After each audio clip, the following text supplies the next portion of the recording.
Og, king of Bashan, was the last of his kind. The final surviving ruler of a bloodline God had sworn to erase from the earth. He was not a myth and not a metaphor. Moses recorded the exact dimensions of his iron bed, 13.5 feet long, 6 feet wide, and named the city where it was kept, inviting the ancient world to verify the measurements themselves. This was documented, physical reality. He ruled a volcanic plateau of jagged black basalt, 60 fortified cities on the most spiritually dangerous ground in the ancient Near East, an undefeated kingdom on land the ancient world called the gateway to the underworld. And yet God looked at Moses and gave a command that should have been unnecessary. Do not be afraid of him. Because Og was not merely a military threat. He was living proof that the rebellion God had moved to exterminate was still alive.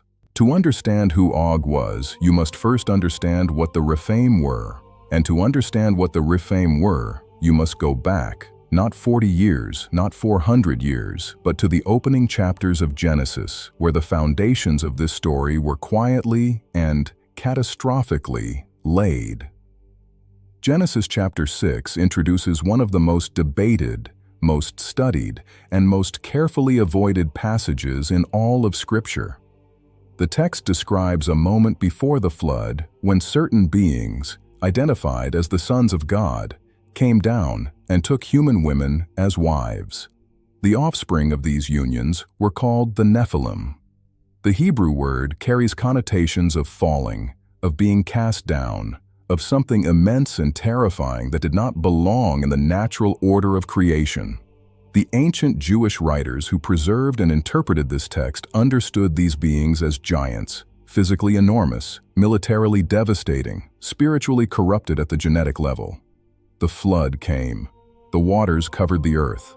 Every living thing that breathed air died, and most readers assume that when the flood receded, the Nephilim problem was over. Finished. Resolved beneath 40 days and 40 nights of divine judgment. But the text does not actually say that.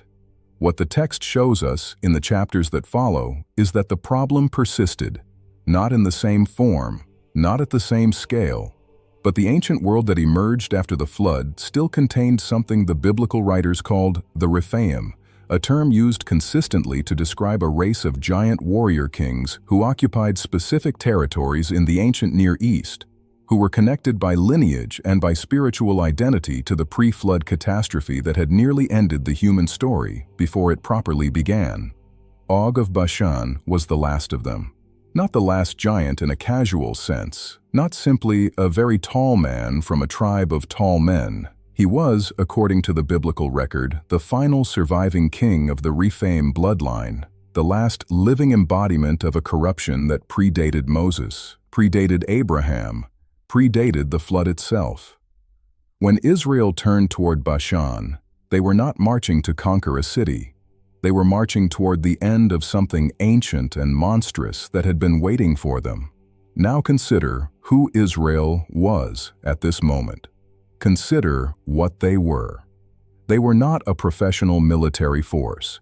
They were not trained soldiers, hardened by decades of organized warfare.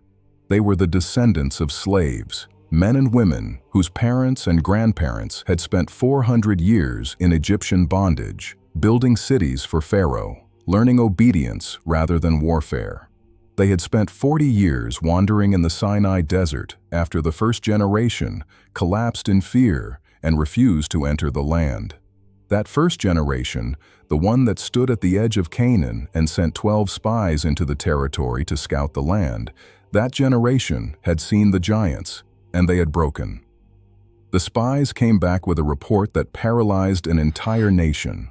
They described men of great size and said that they felt like grasshoppers in their own sight and in the sight of the giants. An entire generation lost its nerve, and God said they would not enter the land. They would die in the desert, every last one of them, and their children would inherit what they were too afraid to claim. Those children were now grown. That second generation had spent their entire lives in the wilderness, raised on the story of their parents' failure, trained on the memory of what fear costs a people. And now, as they approached the final stretch of their journey toward the Promised Land. The road took them directly through the territory of the one man on earth who embodied everything their parents had refused to face. The last giant king was standing between Israel and their inheritance. And the question was whether this generation would be different from the one before it. Pull back from the human story for a moment and look at the geography, because where Og ruled matters as much as who Og was, perhaps more. Bashan was a region northeast of the Jordan River, sitting in the elevated volcanic plateau east of the Sea of Galilee, and stretching toward what we today call the Golan Heights. It was fertile territory, well-watered, strategically significant. But its importance to this story is not agricultural or military. Its importance is ancient, spiritual, and deeply rooted in the cosmological worldview of the ancient Near East. In the Ugaritic texts, cuneiform tablets discovered in the early 20th century at the site of ancient Ugarit on the northern coast of modern Syria, the name Bashan appears in a form that scholars have translated as the place of the serpent. The ancient Canaanite religion, which occupied this region long before Israel arrived, understood Bashan not as ordinary territory, but as the geographic location of the entrance to the underworld. The realm of the dead, the place where the boundary between the living world and the realm beneath it was thinnest, most permeable, most dangerous. The Rephaim in Ugaritic literature are described as the deified dead, the spirits of ancient warrior kings who had passed through death and taken up residence in this underworld, still wielding power, still commanding fear. Og was not merely a king. In the cosmological understanding of the ancient world that surrounded Israel, the king of Bashan was the living guardian of the entrance to hell itself. And the geography deepens further, because Bashan sits at the base of a mountain, a specific mountain with a specific devastating history. Mount Hermon, rising more than 9,000 feet above sea level, straddling the border of modern Lebanon and Syria, Mount Hermon dominates the northern horizon of the ancient Near East. And in the ancient Jewish literature that preserved and interpreted the traditions surrounding Genesis 6, specifically in the text known as 1st Enoch, which was read and quoted by the writers of the New Testament, Mount Hermon is identified as the precise location where the Watcher angels descended, where the sons of God came down and made their covenant to corrupt the human race. The very ground that Og of Bashan walked on, the territory he ruled and fortified and defended with 60 cities, sat directly above the place where the ancient rebellion against the created order had been initiated. This is not incidental geography. The ancient world did not think about land the way modern people do.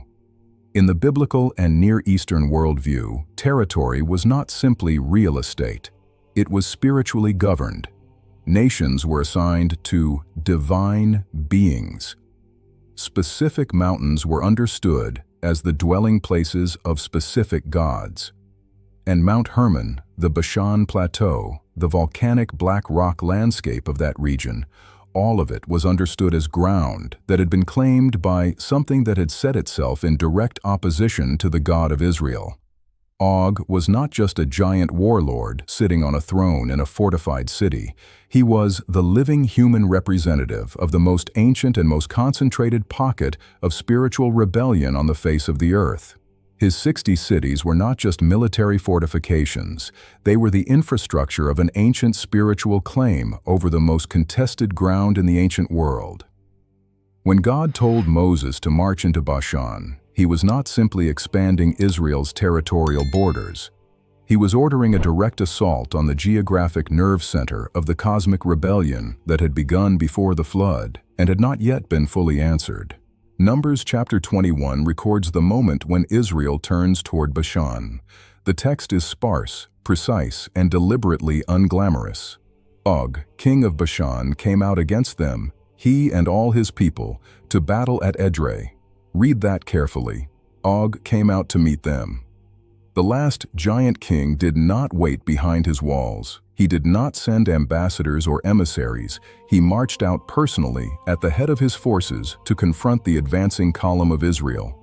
This was a man who had survived every military threat the ancient Near East had produced. His 60 fortified cities were not the infrastructure of a kingdom that had ever known defeat. He had ruled this territory for decades, possibly for generations, and nothing that had ever marched toward Bashan had managed to break him. Consider what this confrontation looked like from the Israelite side. Moses was leading a people who had spent 40 years in the Sinai desert. They had fought. They had won battles along the way, but they had never faced anything like this. The military intelligence on Og was not reassuring. He was the last of the Rephaim. His territory contained 60 cities with high walls. His physical scale alone, the same scale that had paralyzed an entire generation of Israelites 40 years earlier, would have been visible from a distance, a living, breathing reminder of everything their parents had failed to overcome. The psychological weight of this march cannot be overstated. These were the children of the generation that had broken at the sight of giants. They had grown up hearing the story of their parents' failure as a cautionary tale, as the defining catastrophe of their national history. And now, the road that led to everything God had promised them ran directly through the territory of the largest, most powerful, most spiritually significant giant king in the ancient world. There was no alternative route. There was no diplomatic solution. Og was not going to negotiate a passage agreement. He was coming out to kill them. And then God spoke to Moses. The text records it without ceremony, without elaboration, without dramatic buildup. Do not be afraid of him, for I have delivered him into your hands with all his people and his land. The words are simple. Their implications are staggering. God is not telling Moses to develop a battle strategy. He is not telling Moses to assess the military situation and respond proportionally. He is telling a former shepherd standing at the head of a column of former slaves that the last giant king of the ancient world, the living guardian of the entrance to the underworld, has already been delivered. Past tense. The battle in the divine economy is already over. What Moses has to do now is simply walk toward what God has already decided. This is the moment that separates this generation from the one before it. Their parents heard a report about giants and decided that the obstacle was larger than the promise. This generation is being asked to look at the same obstacle, arguably a larger, older, more entrenched obstacle, and trust the word of God against the evidence of their own eyes. The entire theological weight of 40 years in the wilderness comes to rest on this single moment of decision. Deuteronomy chapter 3 records what God commanded regarding Og and his kingdom, and this is the section of the story that has generated more controversy, more theological difficulty, and more sincere confusion than any other, because what God commands is total, complete, absolute. The Hebrew word is harem. It is usually translated as devoted to destruction or set apart for total annihilation. It means exactly what it says. Not military defeat, not political subjugation, not the conversion of a conquered people into a vassal state. Total destruction. Og, his sons, his people, his cities, everything that breathed was to be wiped out entirely. Deuteronomy chapter 3 describes the outcome plainly. Israel struck down Og and his sons and all his people until there was no survivor left. 60 cities, high walls, gates and bars, all of it taken, all of it destroyed. And modern readers, both skeptics and sincere believers, look at this passage and ask the same question. Why? How can the same God who commands Israel to love their neighbors, to care for the stranger, to pursue justice, how can that same God command the total annihilation of an entire population, including women and children? Critics of the biblical text use passages like this one to argue that the God of the Old Testament is a tribal war deity, arbitrary and violent, fundamentally incompatible with the ethical framework of the New Testament. This is where the work of serious biblical scholarship becomes essential, not to soften the text, not to explain it away, but to read it in the cosmological and historical context in which it was written. Dr. Michael Heiser, whose scholarly work on the divine council worldview has reshaped how serious biblical scholars approach passages like this one, makes a distinction that is critical to understanding the harem command. The Rephaim were not simply a large ethnic group that happened to occupy territory that Israel wanted. They were, in the biblical and ancient Near Eastern worldview, a corrupted bloodline, a genetic and spiritual contamination that traced its origins directly back to the rebellion of Genesis 6. The corruption was not cultural. It was not religious in the ordinary sense. It was something that had been introduced into the human biological line by the intersection of the divine and the human in a way that was never authorized, never intended, and never redeemable through ordinary means. Dr. John Walton, whose work on ancient Near Eastern cosmology provides the cultural framework for understanding Old Testament divine commands, reinforces a parallel point. In the ancient world, the total destruction commanded by harem was not equivalent to ethnic cleansing in the modern sense. It was the removal of something that had placed itself outside the boundaries of the human community in a fundamental way, something that, if allowed to continue, would contaminate and ultimately destroy the very people through whom God intended to bring redemption to the entire world. Because this is the stakes that most casual readers miss entirely. The Rephaim were not a peripheral problem, they were an existential threat, not just to Israel as a nation, but to the specific biological and covenantal lineage through which the Messiah was to come. From Abraham to Isaac, to Jacob, to Judah, to David, there was a line, a specific, traceable, protected line through human history that was moving toward a singular destination. And everything that the demonic rebellion had produced, the Nephilim, the Rephaim, the giant kings of Canaan, was positioned along that line at the precise geographic and historical points where it was most vulnerable. God was not engaging in arbitrary destruction. He was conducting a surgical quarantine. The Rephaim bloodline was not collateral damage in a territorial dispute.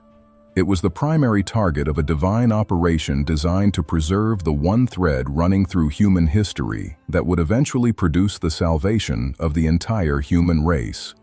Remove the Rephaim, and the messianic line survives.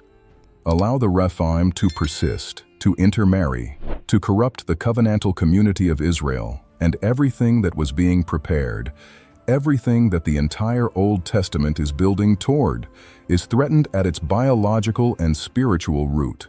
God was not destroying humanity, He was preserving it. The battle itself is described with almost brutal economy. The text does not give us a dramatic, extended account of individual combat. There is no duel between Moses and Og. There is no climactic moment where the giant king's strength is tested against the military genius of the Israelite commander. Moses receives the command, Israel advances, and Og falls. Deuteronomy chapter 3 records the outcome in a single, devastating sentence. So the Lord our God also gave into our hands Og king of Bashan, with all his people. Israel struck them down until no survivor was left. 60 cities taken. The most heavily fortified urban infrastructure in the ancient Near East, captured and dismantled. A kingdom that had stood for generations, that had survived everything the ancient world had thrown at it, reduced in the biblical account to a single verse of measured military closure. There is something intentional in the text's restraint here. The point is not the spectacle of the battle. The point is the completeness of the outcome. The myth of the invincible giants, the myth that had broken an entire generation of Israelites 40 years earlier, dies not in a blaze of cinematic glory, but in a quiet, comprehensive military fact. They came, they obeyed, the giant fell, the 60 cities were taken. The last king of the Rephaim was dead. His iron bed was taken as a trophy. The text tells us it was preserved in Rabbah, the capital city of the Ammonites, where it could still be seen at the time Deuteronomy was being written. 13.5 feet long, 6 feet wide, not displayed as mythology, displayed as evidence, as a physical artifact of a defeated enemy, as the ancient equivalent of a war memorial, proof that the monster was real, that the battle was real, and that Israel had been on the right side of it. The Rephaim were finished. The giant kings of the ancient Near East, the Anakim, the Amim, the Zamzumim, the bloodline that traced its corrupted origins back to before the flood, were reduced to memory and fragment. Joshua, chapter 11, would record the final mopping up operations, noting that no Anakim were left in the land of the children of Israel. They survived only in Gaza, Gath, and Ashdod, remnant pockets that would persist for another few centuries before disappearing entirely from the historical record. For 14 centuries, the bones of the last giant slept in the dirt of Bashan, while the world waited for the king who would finally come to claim his territory. It is now approximately 27 AD. The ministry of Jesus of Nazareth is at a critical turning point. He has been teaching in Galilee. He has been healing the sick, raising the dead, casting out demons. He has been doing in the human realm what no human being has ever done, demonstrating in the physical world the absolute authority of the kingdom of God over every corrupted and broken thing the ancient rebellion had produced. And then, he does something that his disciples would not have fully understood in the moment, but that the entire Old Testament has been quietly preparing for across 15 centuries of revelation. He takes his disciples on a journey, a specific, deliberate, geographically intentional journey north, to a place called Caesarea Philippi. Locate Caesarea Philippi on a map. Place your finger on the northern edge of the Galilee region, move it northeast, past the Sea of Galilee, up into the elevated volcanic plateau. And you are in Bashan. Caesarea Philippi sits at the base of Mount Hermon. It sits on the ground that Og of Bashan once ruled. It sits in the ancient cosmological understanding that every Jewish scholar of the first century would have carried with them directly on top of the geographic entrance to the underworld. There was a cave at Caesarea Philippi that the local population called the Gates of Hades. It was a natural grotto from which an underground spring flowed, and the ancient pagan world understood it literally as an opening into the realm of the dead. The Greeks dedicated it to the god Pan. The Romans built temples there. It was, in the religious geography of the ancient world, one of the most explicitly demonic sites in the entire region, and it was surrounded by the ruins and the memory of the territory that the last giant king had ruled and defended and died defending. Jesus stood there. He stood on Og's graveyard at the entrance to the underworld in the shadow of Mount Hermon, the mountain where the Watcher angels had descended, where the ancient rebellion against the created order had been formally initiated. And he asked his disciples a question: "Who do people say that the Son of Man is?" The disciples gave various answers. Some said John the Baptist, some said Elijah, some said Jeremiah or one of the prophets. And then Peter answered, "You are the Messiah, the Son of the living God." And Jesus looked at him, standing on that specific piece of ground, with all of its ancient and demonic history pressing in from every direction, and said the words that would reorder the entire meaning of everything that had happened in Bashan across the previous 15 centuries. "Upon this rock I will build my church, and the gates of hell shall not prevail against it." Pause 4 seconds. Understand what is happening in this moment. Jesus is not speaking in abstract theological language. He is not delivering a general promise about the durability of the institutional church across the centuries of Christian history. He is standing at the literal, physical, geographically specific location that the ancient world understood as the entrance to the realm of the dead. He is standing on the ground where Og of Bashan ruled. He is standing in the shadow of the mountain where the ancient rebellion began. And he is making a declaration, not to his disciples only, but to everything that mountain represented, to everything that ground had hosted across the centuries. that the gates of this place, the entrance to this realm, the power concentrated in this specific geography since before the flood, would not stand against what he was building.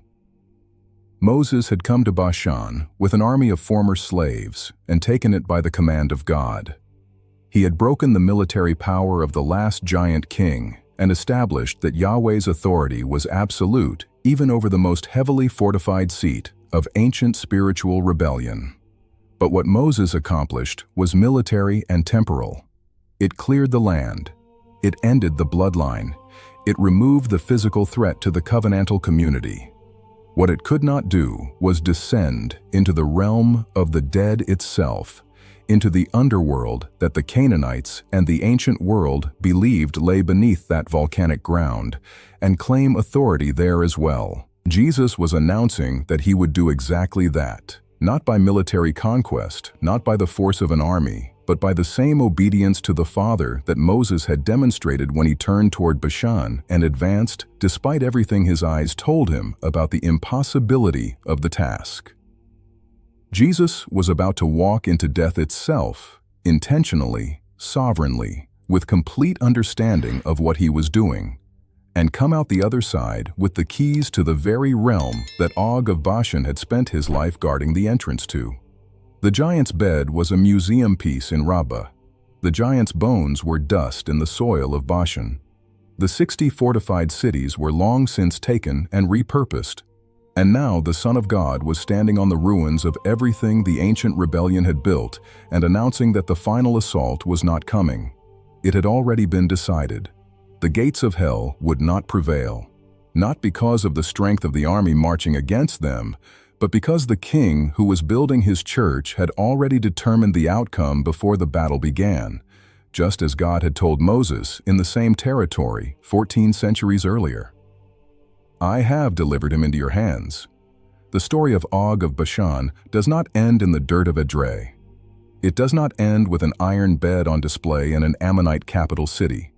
It ends here, on the graveyard of the giants, at the entrance to the underworld, with the Son of God planting his flag on the most contested spiritual ground in the ancient world, and declaring in a voice that the gates themselves could not silence that this territory, this ground, this ancient seat of rebellion now belonged to him. That what the flood had not fully resolved, what Moses had begun, what centuries of prophetic preparation had been quietly building toward, was now standing in its final form on the ruins of everything that had opposed it. The last giant king fell so that the final king could stand on his ground and speak victory into the darkest place the ancient world had ever known. That is not mythology. That is not legend. That is the Bible. Precise, geographical, historically rooted, and more connected across its centuries than any human author could have engineered alone. The giants are gone, the gates are broken, the church stands on their grave, and the king who built it is still reigning. If this video has opened your eyes, subscribe and check this channel for more exploration, including a deeper dive into the Nephilim that goes further than anything you have heard before.